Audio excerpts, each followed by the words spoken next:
નમસ્કાર વિદ્યાર્થી મિત્રો. ધોરણ 9માં ગુજરાતીમાં ભારતીય સંસ્કૃતિની સીધી આપણે આગળ ચાલીશું, કન્ટિન્યુ કરીશું. આપણા જે મુનિઓ હતા એમાં યાસ્કાચાર્યે કહ્યું છે કે આપણી સનાતન છતાં નિત્યનૂતન સંસ્કૃતિ, આપણી પુરાણી સંસ્કૃતિ છે પણ છતાં પણ નવીન છે, નૂતન છે, એમાં કંઈ ને કંઈ પોતે ફેરફાર કરતી સંસ્કૃતિ છે.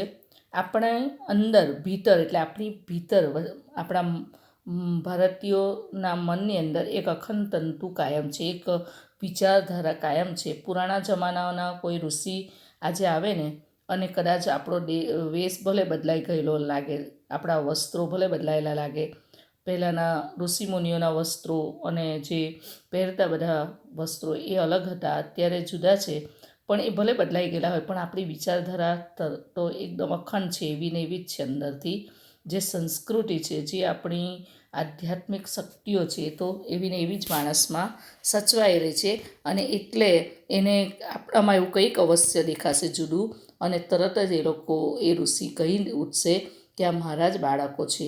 આપણી ભીતર કોઈ શાશ્વત, સ્નિગ્ધ, ચવળ, કઠોર અને જીવતરવાળી વસ્તુ છે જે બદલાતી નથી.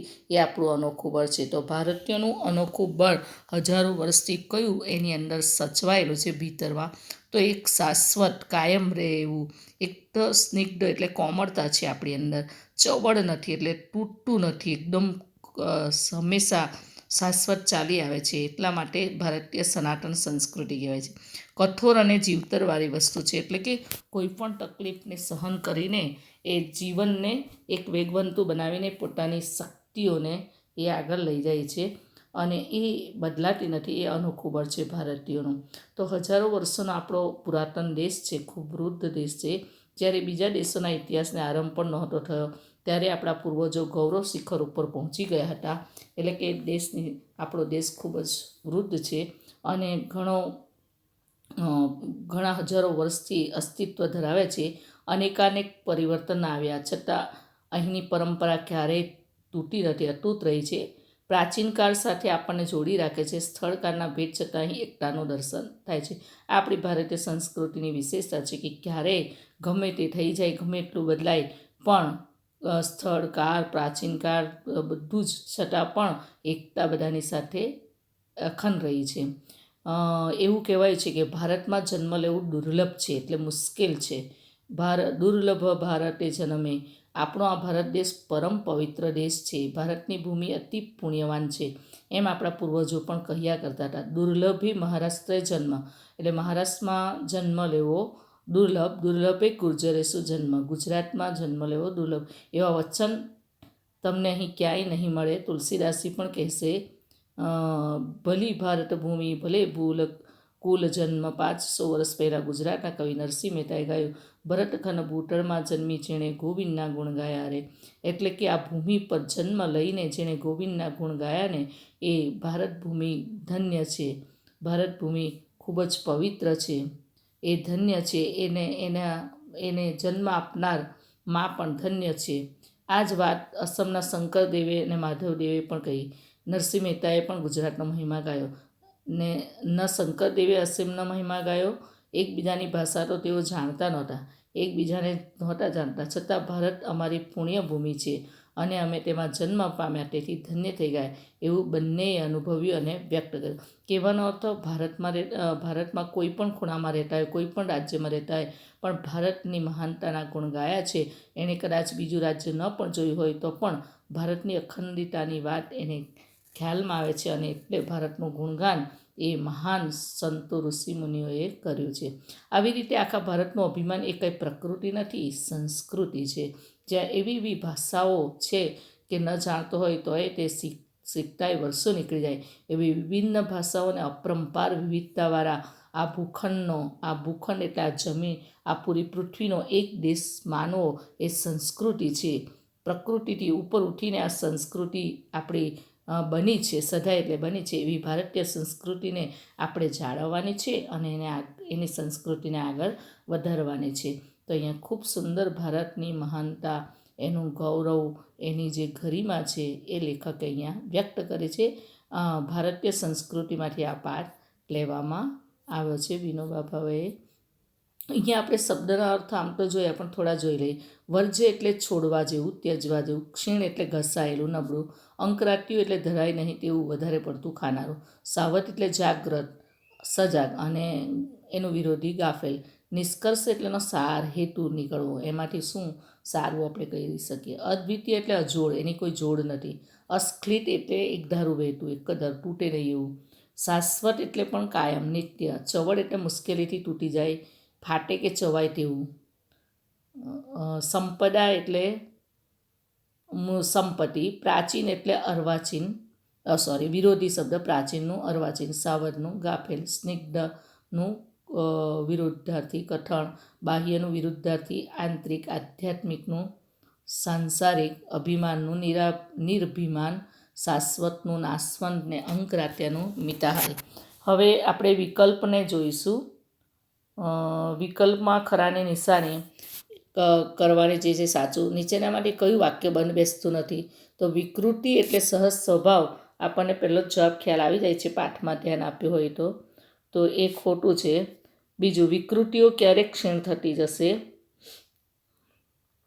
તો માણસમાં વૈજ્ઞાનિક વૃત્તિ જેમ જેમ વધતી જશે ને તેમ તેમ ત્યારે તો ડી પ્રશ્નનો જવાબ આવશે. ત્રીજું છે, ભારત પાસે અદ્વિતીય એવું શું છે? તો વિચાર સંપદા, એ આપણે જોયું. 2-3 વાક્યમાં ઉત્તર લખો. પ્રાચીન સમયના કોઈ ઋષિ આવે તો શું કહેશે? તો એ આપણે પાઠની અંદર અત્યારે જ આપણે જોયું કે જ્યારે પણ ભારતની અંદર કોઈ એવા સંત આવશે તો એ આપણો બાહ્ય વેશ ભલે જુદો દેખાય પણ તેને આપણામાં એવું કંઈક અવશ્ય દેખાશે જેના લીધે તે કહી ઉઠશે કે આ મારા જ બાળકો છે.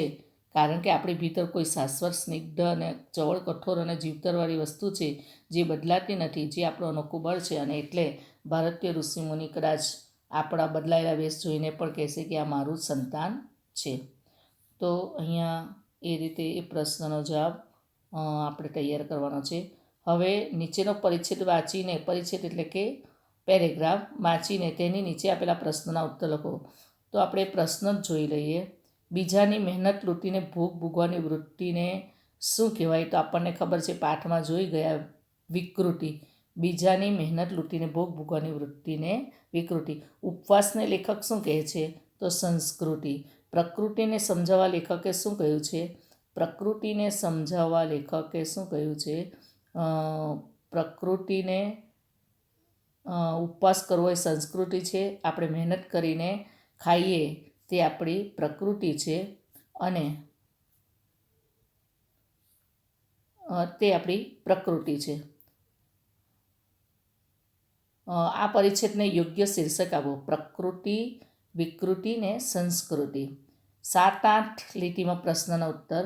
આ પાઠમાં ભારતીય સંસ્કૃતિની વિશેષતાઓ જણાવો. તો આપણે આ પાઠની આખું જે આપણે અત્યાર સુધી સમજી ગયા એમાં આપણે જોઈશું કે ભારતીય સંસ્કૃતિની વિશેષતા એ મનુષ્યને આપણે પાઠની અંદર જ જોઈએ તો પશુતામાંથી માનવતા તરફ લઈ જવાની એક આપણું કાર્ય એ આપણી ભારતીય સંસ્કૃતિની વિશેષતા છે. સંસ્કૃતિ વર્ધન છે અને એટલા માટે લેખક અહીંયા આપણને કહે છે કે ભારતમાં સુંદર વિચાર વૈભવ અને વિચાર સંપદા છે.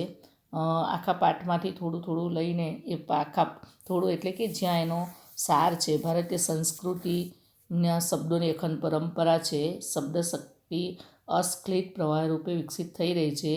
આપણે ત્યાં 10,000 વર્ષથી ભાષા એના એ રૂપમાં આવી છે અને એમાંથી કંઈ પણ ખંડિત નથી થયું.